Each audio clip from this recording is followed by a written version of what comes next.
AP liquor scam విషయంలో జగన్ గారి పాత్ర ఎంత? ఆయన పేరు ఇంకా బయటికి రావట్లేదు. ఏంటి, ఎలా చూడాలంటారు?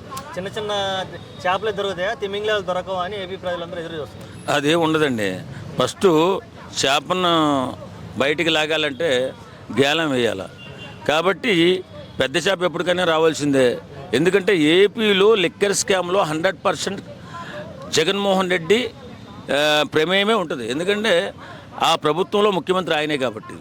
ఇప్పుడు లిక్కర్ స్కామ్ జరిగిందా లేదా అని విశ్లేషణ చేసుకుంటే 100% లిక్కర్ స్కామ్ జరిగింది.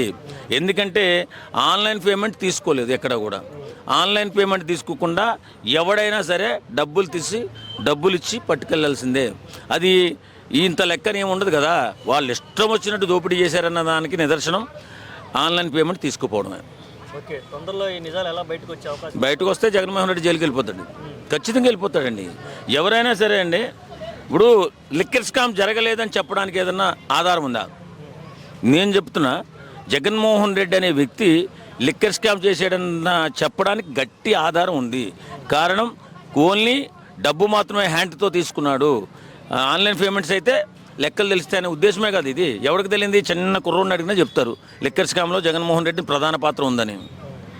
ఓకే, మొన్న మధ్య వాళ్ళ ఫ్రెండ్ గోవిందప్పని అరెస్ట్ చేశారు. అవును, భారతీయ సిమెంట్స్ తాలూకా ఆయన కూడా పోలీసులకి కొన్ని కీలక సమాచారాన్ని అందించారని కొన్ని వార్తలు వస్తున్నాయి. దీని తర్వాత ఎలా ఉండబోతుంది? యాక్షన్ ఎలా ఉండే అవకాశం ఉంది నెక్స్ట్?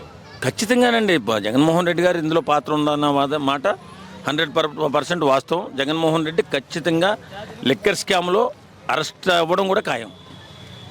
ఓకే, అది తెలంగాణ వైపు ఏమైనా చుట్టుకునే అవకాశం ఉందా?